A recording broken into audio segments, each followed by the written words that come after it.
Hello friends, Prayag institute या educational चॅनलमध्ये आपल्या सर्वांचं मनापासून हार्दिक स्वागत आहे. इकॉनॉमिक्समधील पंचवार्षिक योजना ज्या आहेत आपल्या, तर त्यामध्ये तिसरी पंचवार्षिक योजना या आजच्या लेक्चर्समध्ये आपण डिस्कस करणार आहोत. यापूर्वीच्या दोन्ही ज्या पंचवार्षिक योजना आहेत त्या आपण अपलोड केलेल्या आहेत आणि त्याच्या 1 बाय 1 लिंक ज्या आहेत त्या तुम्हाला जिथे आय लिहिलेलं आहे वरती उजव्या कोपऱ्यामध्ये, तिथं त्या लिंक तुम्हाला दिसणार देखील आहेत. त्या टच करून तुम्ही त्या बघू शकता, ज्यांनी त्या कोणी पाहिलेल्या नसतील त्या. आता जे कोणी रेग्युलर पाहिलेले आहेत लेक्चर्स त्यांचं एक कन्सिस्टन्सी याच्यामध्ये राहणार आहे थोडीशी. आता थोडे काही क्वालिटी क्वेश्चन्स जे असतात ते पूर्ण ती पंचवार्षिक योजना कव्हर करणारे असतात आणि तुम्हाला असं वाटू नये की फक्त MCQs आहेत. हे MCQs असे आपण अरेंज केलेले आहेत की त्यातून तुम्हाला एक लेक्चर टाईप पूर्ण नॉलेज त्या योजनेबद्दलचं हे मिळून जाणार आहे. ओके, तर त्यामुळं थोडीही मनामध्ये शंका न बाळगता हे क्वेश्चन्स जे आहेत हे तुम्ही नोट डाऊनसुद्धा करून घेऊ शकता किंवा ते लक्षात घेण्यासाठी डबलसुद्धा ते पाहू शकता. त्या रिव्हिजन्ससाठी तुम्हाला हे लेक्चर्स खूप महत्त्वाचे पडणार आहेत. ठीक आहे. अतिशय कमी वेळामध्ये आपण ते बनवलेले देखील आहेत. त्यामुळे तुम्हाला पाहायलासुद्धा जास्त वेळ लागणार नाही आहे. जसे जिओग्राफी असेल, इकॉनॉमिक्स असेल, सायन्स असेल, या सर्वांचे MCQs जे आहेत हे एक्झाम ओरिएंटेड आपण आपल्या चॅनलवरती हे टाकणार देखील आहोत. ठीक आहे. तर तुम्ही प्रयाग इन्स्टिट्यूट असं जरी यूट्यूबवर टाकलं किंवा हॅश कंबाईन एक्झाम किंवा हॅश स्टेट सर्व्हिस एक्झाम असं जरी टाकलं तरी तुम्हाला हे लिंक व्हिडिओज त्या ठिकाणी मिळणारे आहेत. तर आवडला व्हिडिओ तर लाईक करायचं आहे, शेअर करायचं आहे गरजू विद्यार्थ्यांपर्यंत आणि नवीन कोणी असेल तर त्यांनी चॅनल सबस्क्राईब मात्र करायचं आहे. ठीक आहे. म्हणजे जेणेकरून नवीन नवीन व्हिडिओ त्या ठिकाणी पडल्यावरती तुम्हाला त्याचं नोटिफिकेशन येऊन जाईल. तर आपण वेळ न वाया घालवता सरळ सरळ आपल्या क्वेश्चन्सकडे वळूया. क्वेश्चन पहिला आहे, तिसऱ्या पंचवार्षिक योजनेचे खालीलपैकी कोणते नाव प्रामुख्याने आपण लक्षात घेऊ शकतो? पुनरुत्थान योजना, भौतिकवादी योजना, कृषी व उद्योग योजना आणि आर्थिक स्थैर्यासह वाढ. तर यामध्ये कृषी व उद्योग योजना म्हणून तिसऱ्या पंचवार्षिक योजनेस आपण संबोधू शकतो किंवा लक्षात घेऊ शकतो. कारण कृषी हा पर्याय पहिल्या पंचवार्षिक योजनेमध्ये घेण्यात आलेला देखील होता. त्याच्यावरती भर देण्यात आलेली होती. परंतु झालं काय, तर दुसऱ्या योजनेत उद्योगावरती भर दिला. परंतु तिसऱ्या याच्यामध्ये लक्षात येऊ लागलं, की कृषीबरोबर आपल्याला आपल्या देशाचा जलद आर्थिक विकाससुद्धा करायचा असतो. मग जलद विकास करण्यासाठी किंवा हा आर्थिक विकास करण्यासाठी मूलभूत उद्योगांवर देखील भर तितकाच द्यायला हवा. म्हणून तिसऱ्या पंचवार्षिक योजनेमध्ये कृषी असेल तर त्या कृषीबरोबर उद्योग या दोन्हीही गोष्टींकडे फोकस करून आपण कृषी व उद्योग योजना म्हणून या तिसऱ्या पंचवार्षिक योजनेस ओळखू शकतो. आता पुनरुत्थान योजना आहे हे फर्स्ट योजनेला म्हटलेलं आहे. भौतिकवादी योजना आहे याला सेकंड योजनेला आपण लक्षात घेऊ शकतो तसंच. आणि चौथा जो पर्याय दिलेला आहे आर्थिक व स्थैर्यासह वाढ, हे आपण चौथ्या पंचवार्षिक योजनेला लक्षात घेऊ शकतो. ठीक आहे. नेक्स्ट क्वेश्चन आहे, योग्य विधान निवडा. तिसऱ्या योजनेचा कार्यकाल हा 1961 ते 1966 हा होता. या योजनेत महालनोबिस प्रतिमान यावर आधारित प्रतिमानाचा वापर केलेला आहे. आता तिसऱ्या योजनेचा कार्यकाल हा 1961 ते 66 याच्यामध्ये आपण असं लक्षात घेऊ शकतो की 1 एप्रिल 1961 ते 31 मार्च 1966 पर्यंत. ओके. पुढे नंतर पहिलं विधान तर बरोबर आहेच, परंतु दुसरं जे विधान आहे यामध्ये महालनोबिस प्रतिमान हे वापर केलेला आहे याच्यामध्ये. The mathematical framework of the third plan या सुकुमाय चक्रवर्ती यांचा जो लेख होता, या लेखावरती आधारित हे प्रतिमान या ठिकाणी वापरण्यात आलेलं आहे. दोन्हीही विधानं या ठिकाणी बरोबर आहेत. नेक्स्ट क्वेश्चनकडे जाऊया. तिसऱ्या पंचवार्षिक योजनेचे खालीलपैकी कोणते उद्दिष्ट नाही? त्यामध्ये आहे स्वावलंबी व स्वयंपूर्ण अर्थव्यवस्थेची निर्मिती, रोजगारात वाढ करणे, संधीची समानता मिळवून देणे आणि समतोल प्रादेशिक विकास साधणे. तर तिसऱ्या पंचवार्षिक योजनेमध्ये पहिलं, दुसरं आणि तिसरं हे तिन्ही उद्दिष्ट होते. त्यामध्ये समतोल प्रादेशिक विकास जो आहे, हा समतोल प्रादेशिक विकास हे उद्दिष्ट त्या ठिकाणी नव्हतं. आर्थिक वाढीचं जे लक्ष्य होतं या तिसऱ्या पंचवार्षिक योजनेचं, ते 5.6% असं होतं आणि 2.8% मात्र ते काय झालेलं आहे त्या ठिकाणी साध्य झालेलं आहे. तर क्वेश्चन थर्ड याचा आन्सर ऑप्शन नंबर 4 हे राहणार आहे. पुढे नंतर नेक्स्ट क्वेश्चन आहे, योग्य विधान निवडा. तिसऱ्या पंचवार्षिक योजनेत 3 अध्यक्ष व 2 उपाध्यक्ष लाभलेले आहेत. आणि दुसरं विधान आहे, तिसरी योजना ही पहिल्या व दुसऱ्या पंचवार्षिक योजनेपेक्षा जास्तीचे उद्दिष्ट प्राप्त करणारी योजना ठरली. तर आता तिसऱ्या पंचवार्षिक योजनेमध्ये 3 अध्यक्ष व 2 उपाध्यक्ष लाभलेले आहेत, हे विधान चुकीचं आहे. त्या ठिकाणी 2 अध्यक्ष आणि 2 उपाध्यक्षच होते. पंडित नेहरू मे 1964 पर्यंत होते आणि लाल बहादूर शास्त्री जे आहेत, हे जून 64 ते जानेवारी 66 पर्यंत त्या ठिकाणी योजनेवरती अध्यक्ष म्हणून लाभलेले होते. तर आता उपाध्यक्षांमध्ये सी.एम. त्रिवेदी हे डिसेंबर 1963 पर्यंत होते. तर तिथून पुढे अशोक मेहता जे आहेत, हे डिसेंबर 63 पासून पुढे कंटिन्यू राहिलेले आहेत. मग अध्यक्ष 2 आणि उपाध्यक्ष 2 होते. तर हे परत एकदा लक्षात घेऊया आपण. पंडित नेहरू आणि लाल बहादूर शास्त्री अध्यक्ष म्हणून 2 आणि उपाध्यक्ष म्हणून सी.एम. त्रिवेदी आणि अशोक मेहता. तर तिसरी पंचवार्षिक योजना जी आहे, ही पहिल्या आणि दुसऱ्या पंचवार्षिक योजनेपेक्षा उद्दिष्ट किंवा आर्थिक वाढीचं लक्ष्य असेल हे जास्तीचं ठेवलेलं होतं, परंतु साध्य काही त्यामध्ये झालेलं नाही. याची जी कारणं आहेत ती सुद्धा आपण नेक्स्ट क्वेश्चनमध्ये बघणार आहोत. पण दोन्हीही विधानं जी या ठिकाणी दिलेली आहेत ती थोडीशी चुकीची आहेत. नेक्स्ट क्वेश्चन आहे, तिसऱ्या पंचवार्षिक योजनेत घडलेल्या घडामोडींचा क्रम हा योग्य पर्यायातून निवडायचा आहे. भारत-चीन युद्ध, भारत-पाकिस्तान युद्ध, नागालँड राज्याची निर्मिती आणि गोवा मुक्ती संग्राम पर्याय खाली दिलेले आहेत. आता या सर्व गोष्टी तुम्हाला माहीत असतील तर तुम्ही त्याचा क्रम लावू शकता.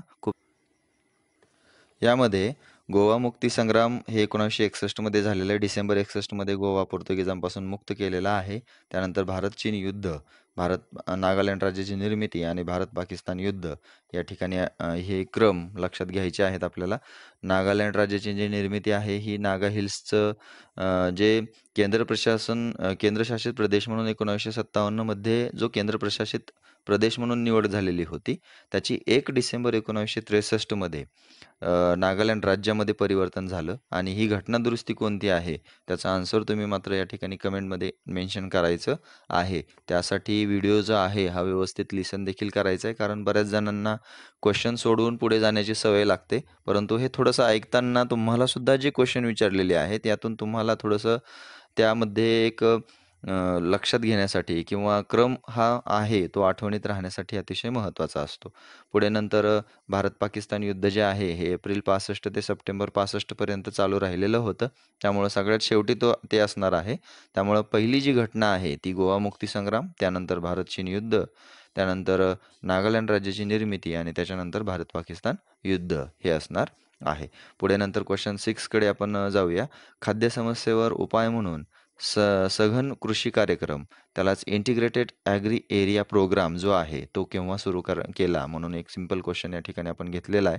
तर 1962, 63, 63, 64, 65, 66 आणि 64, 65 असा एक पर्याय आहे.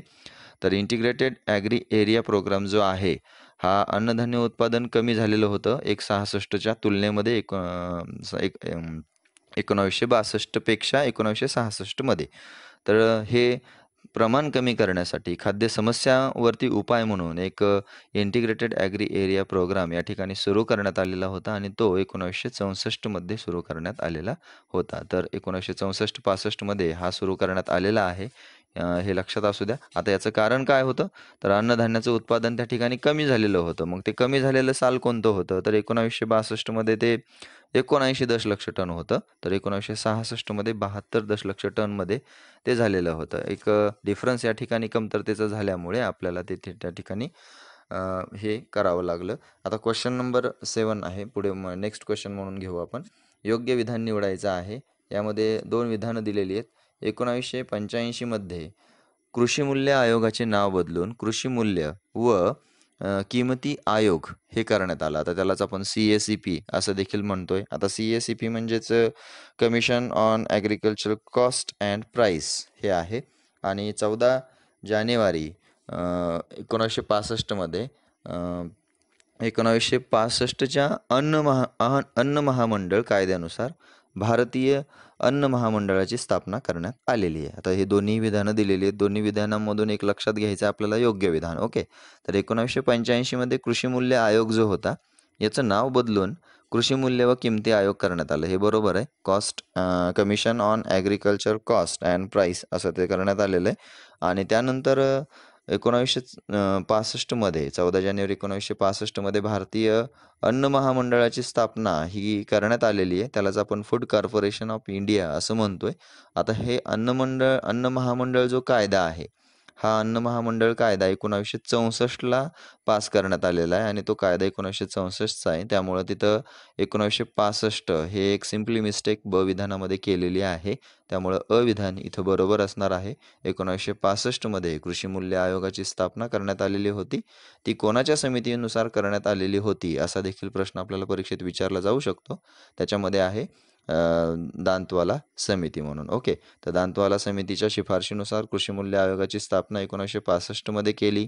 1985मध्ये तिचं नाव बदललं आणि त्याचं नाव ठेवलं कृषी मूल्य व किमती आयोग आणि याचा कायदा जो आहे हा 1964चा आहे, food corporation of India act म्हणून. ठीक आहे. नेक्स्ट क्वेश्चन आहे, योग्य जोड्या लावायच्या आहेत. IDBI bank, UTI bank, Hindi विरोधी चळवळ आणि ताशकंद करार या घटना कधी झालेल्या आहेत त्या ब विधानातून आपल्याला निवडायच्या आहेत. तर IDBI बँक 1964मध्ये झालेली आहे. रिझर्व्ह बँकेच्या मालकीची ही बँक होती आणि भारतीय उद्योगांना एक वित्त पुरवठा करण्याच्या नियमानुसार एक संस्था म्हणून IDBI बँकेची स्थापना करण्यात आलेली होती. तर UTI बँक जी आहे, युनिट ट्रस्ट ऑफ इंडियाची स्थापना ही 1963च्या कायद्यानुसार 1 जुलै 1964मध्ये करण्यात आलेली होती. तर इथं कायदा 1963 हे त्याचा आन्सर आपण लक्षात घ्यायचं आहे. हिंदू विरोधी चळवळ जी आहे ही 1965मध्ये झालेली आहे. आता जो 1950 पासून लागू झालेला आपला घटनेतला हिंदी आणि इंग्रजीचा जो वापर होता तो 15 वर्षांच्या करारानुसार ती संपणारा होता. त्यानंतर हिंदी भाषेचा प्रामुख्याने वापर त्या ठिकाणी करायचा होता. तर या 15 वर्षानंतर हिंदी विरोधी दक्षिणेकडील जी काही राज्य होती यांनी आंदोलन त्या ठिकाणी केलेली होती. त्यामुळं हिंदी विरोधी चळवळ या ठिकाणी होती आणि शेवटी जे लाल बहादूर शास्त्रीच्या नेतृत्वाखालील शासनानं हिंदी भाषेची सक्ती जी होती किंवा जी कंपल्शन होतं ते मागे घेतलं. त्यामुळं तिथं हिंदी विरोधी चळवळ म्हणून एक त्या घडामोडीमध्ये आपण लक्षात घेणं हे आवश्यक आहे. पुढे ताशकंद करार आहे 1966मध्ये आहे तो. आता 10 जानेवारी 1966मध्ये ताशकंद करार झालेला आहे.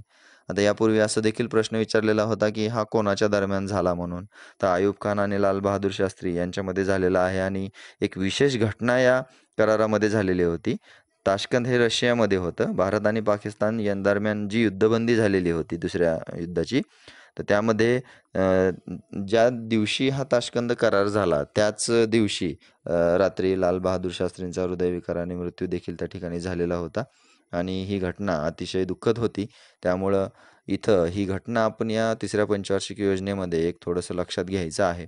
तर 1 जुलै 1964ला IDBI बँक आणि UTI बँक या दोघांची स्थापना झालेली आहे. परंतु त्या ठिकाणी जो कायदा आणि स्थापना याच्यामध्ये आपण ऑप्शन वाईज जर सर्व जोड्या लावाचं उत्तर बघितलं तर ऑप्शन 2 हे त्याचा आन्सर राहणार आहे. नेक्स्ट क्वेश्चन आहे, तिसऱ्या योजनेत कोणकोणत्या क्षेत्रावर सर्वाधिक खर्च करण्यात आला? त्यामध्ये कृषी, उद्योग, वाहतूक, दळणवळण आणि वरील सर्व.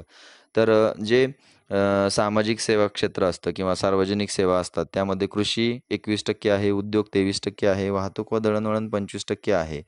तर या सगळ्याच क्षेत्रांवरती सर्वाधिक खर्च करण्यात आलेला होता आणि हे किती टक्केवारी आहे हे कळण्यासाठी तुम्हाला या प्रश्नासमोर घेऊन आपण आणलेला आहे. ऊर्जा या क्षेत्रावरती 14%, तर सामाजिक सेवा या क्षेत्रावरती 17% खर्च या तिसऱ्या योजनेत करण्यात आलेला आहे. नेक्स्ट क्वेश्चन आहे, भारताने 1966मध्ये दुसरे अवमूल्यन जे रुपयाच्या बाबतीत झालेलं होतं हे किती टक्क्यांनी घडवून आणण्यात आले? 20%, 35%, 36.5% आणि एकही नाही. तर यामध्ये 36.5% हे रुपयाचं अवमूल्यन त्या ठिकाणी घडवून आणलेलं होतं. तर यामधून तुमच्यासाठी असा क्वेश्चन असणार आहे की हे कुठल्या चलनाच्या संदर्भात घडवून आणलेलं होतं? ठीक आहे. बरेच प्रश्न यामध्ये निर्माण होणारे आहेत. अवमूल्यन म्हणजे काय असतं?